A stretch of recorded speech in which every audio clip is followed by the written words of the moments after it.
to me, one of the most shocking things about producers is that they don't even know what producing means. So, do you know what producing actually means? So, you call yourself a music producer, but you didn't even think about it. So, to produce is to take two raw elements or more, multiple raw elements, combine them, put them together, create something new out of it. So, why is it important to know this, right? Because, so for example, me, I come from a generation of producers.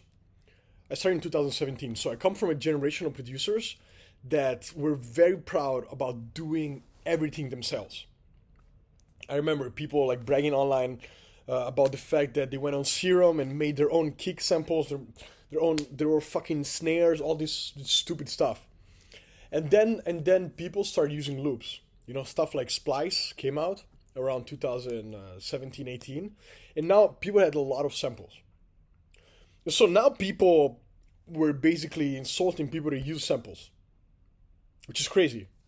Because if kids nowadays that make beats, like people that started this year, they only use loops, basically. They don't do anything else anymore. And what I want you to think is that I want you to take that definition of producing I gave you before, so to put multiple elements together and create something new, and think further. So, like, for example, why do you make beats every single day? I'll tell you something about me.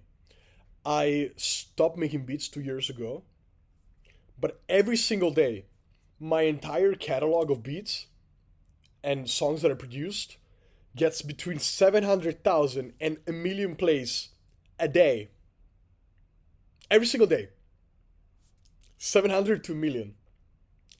And I don't even have FL Studio on my computer anymore. Now I'm using a Mac. Because before I was on Windows and I had like, FL Studio, all my plugins. Since then I've switched to Mac. I didn't even install FL Studio. Why? Because a producer is a person that can take multiple elements, put them together. So, does it matter if I make my own kicks? Obviously it doesn't matter. Now, take that same thought a bit further. Does it matter if I actually use my own loops? It doesn't matter. So it means that I can actually hire someone. That's what I personally do. Hire someone, send them voice memos saying, okay, you go on a guitar, you play a 4-5-1-6 in F sharp minor. Take that sample, send it to another guy that uses my drum kit, makes my instrumental. Because most producers think that what they actually do is unique.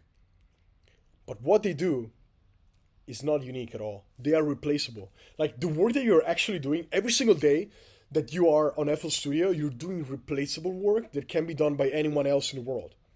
You're not putting yourself in a position where your work is actually useful and unique. You're just like one AI software away from going unemployed, but you don't even know it. Because the day will come where Splice will do an AI where you can press a button and you get the perfect drum loop. And then guess what they have on loops on Splice? They have loops. So loops and drums.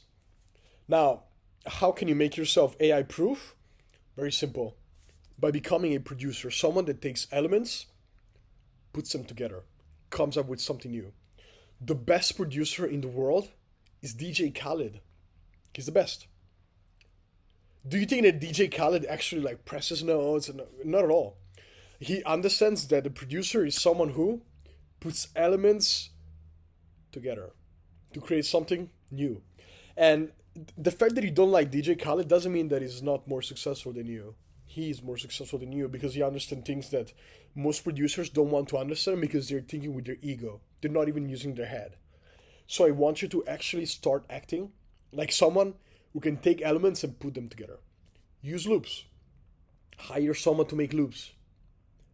Hire someone to make drums. Give them your drum loops and have them make beats. Think further. You have to be AI proof.